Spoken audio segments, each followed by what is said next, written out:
Šioje pamokoje išmoksime kloti grindis naudodami Flow Generator. Taigi, iš naujo užkrovėme Max projektą. Dabar jau mums leis ištrinti tai, ko neleido pamokoje prieš tai. Tai yra, ištriname savo pagalbinį objektą. Šioje pamokoje kursime grindis svetainėje. Nusitempiame vaizdą iki svetainės.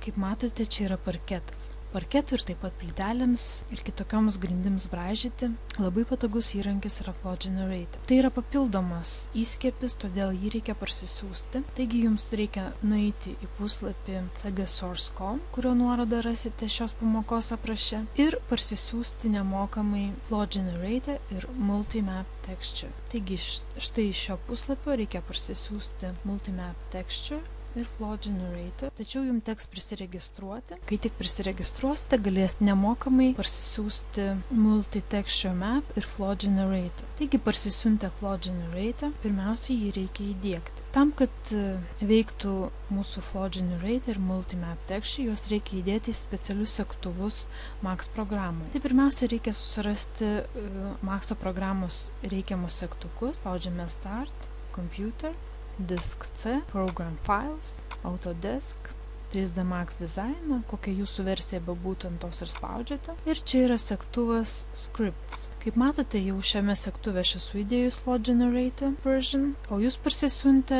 zip segtuvą turite pirmiausia jį išskleisti, kad jis nebebūtų suzipintas, ir patalpinti skriptą į šį segtuvą. Taip pat parsisiuntėte Multimap Texture, kurią reikia įdėti šiek tiek į kitą papkę std plugs ir tiesiog čia įtempti. Tada reikia perkrauti Maxo programą, išsaugome pakeitimus, iš naujo užkrauname programą.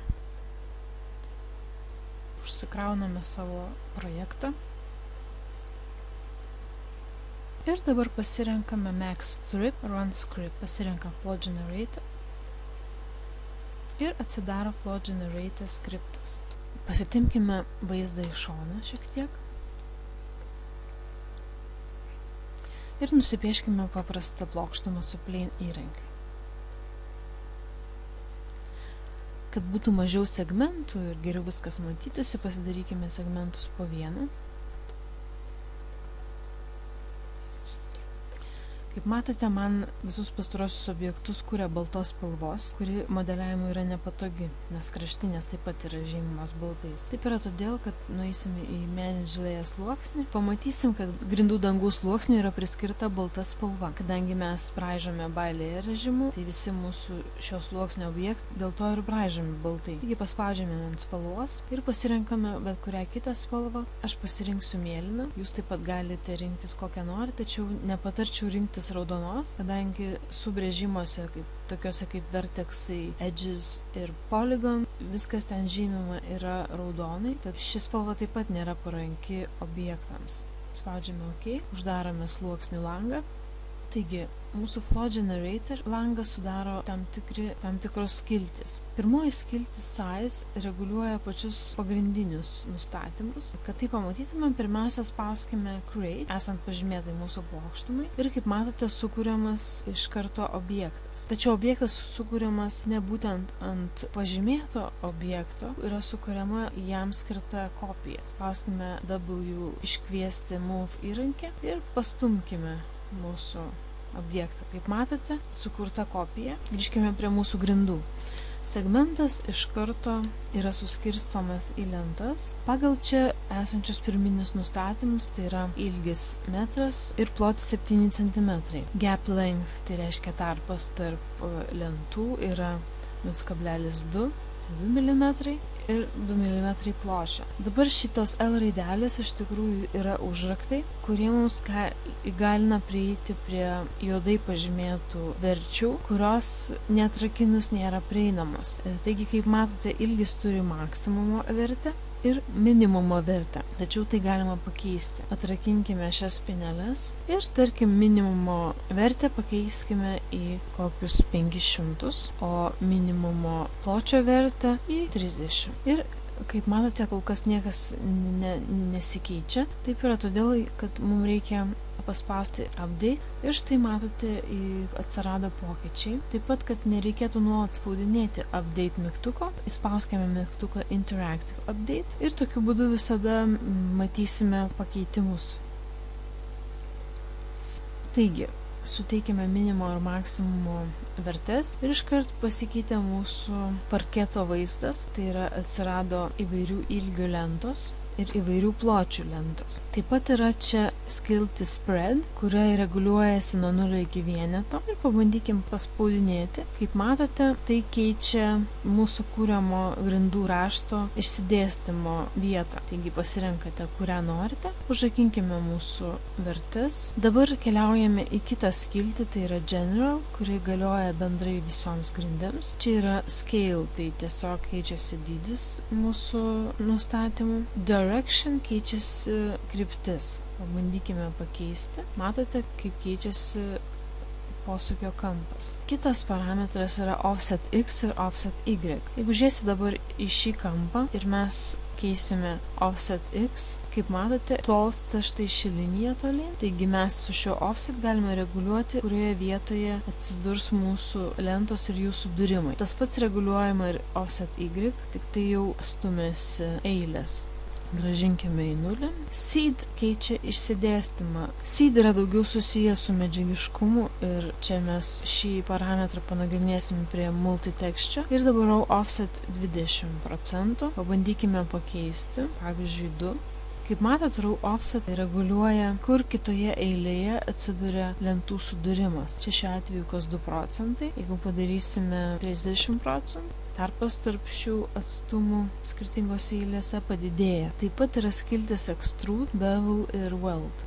Pasididinkime šiek tiek mūsų kraštą. Ir extrude, kaip jau turbūt įsivaizduojate, yra mūsų grindų iškėlimas, tai galime jį didinti, štai viskas kyla. Ir bevel yra nukirpimas, kaip matote, didėja ir dabar jisai didėja proporcingai, kadangi mūsų bevel ir outline yra sujungta, užrakinta į bendrą vieną proporciją. Jeigu mes jį atrakinsime, galėsime keisti kampą mūsų nukirtimo.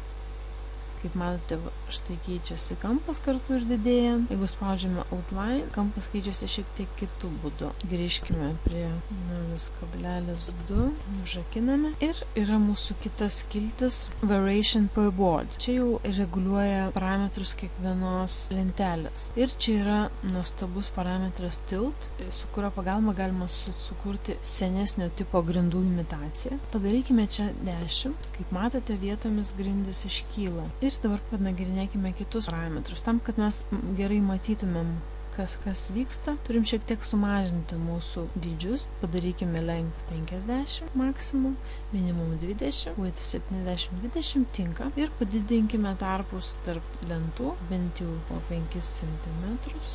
Štai, pasidėkime vaizdą iš priekio.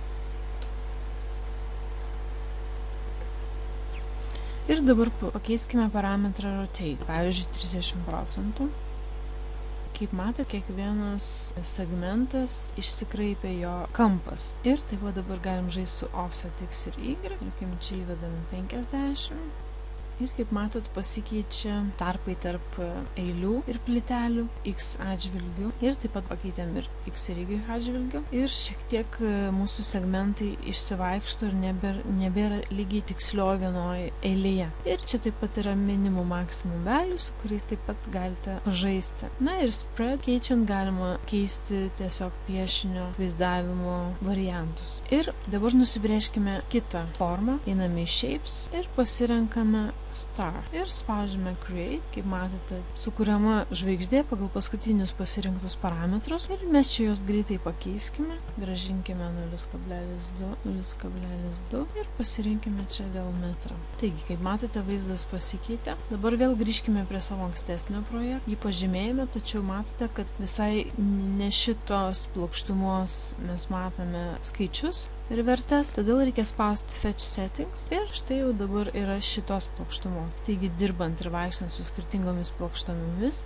reikia spausti mygtuką fetch settings. Taip pat noriu atkreipti jūsų dėmesį į tai, grindys nubraižomos į bet kokią formą. Tai yra kokią tik tai norit formą, galite išgauti, grindys neišsikraipo, o viskas yra valdoma pagal Flow Generator, taigi galite bet kokią formą čia iškloti grindimis. Taigi, susipažinome trumpai su Flow Generator, ištrinkime mūsų nereikalingus objektus. Taip pat, kaip matote, mes ištrynėme sukurtus objektus, tačiau pirminės formos, ant kurių jos buvo kūriamos, liko. Taigi Flow Generator sukuria iš karto pažymėto objekto kopiją ir joje daro pakeitimus. Grįžtame prie mūsų projekto ir pažymėkime mūsų grindis.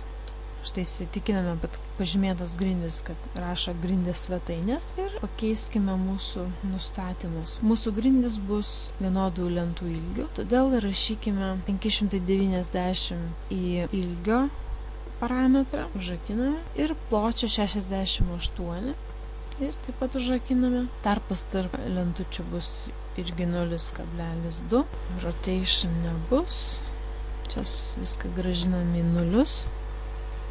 Extrude palikime vienetą, čia kaip ir viskas gerai. Bevel gal pakeiskime 0,5. Na štai, sutvarkėme parametrus ir spaudžiame Create. Ir kaip matote, braižoma, tačiau ne į tą pusę, tai pakeičiame Direction į 90. Ir štai turime nubraižytas grindis. Aha, pamiršome parametrą Tilt, darykime 0.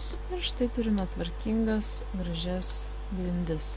Išjungiame Flow Generator, užsaugome savo projektą.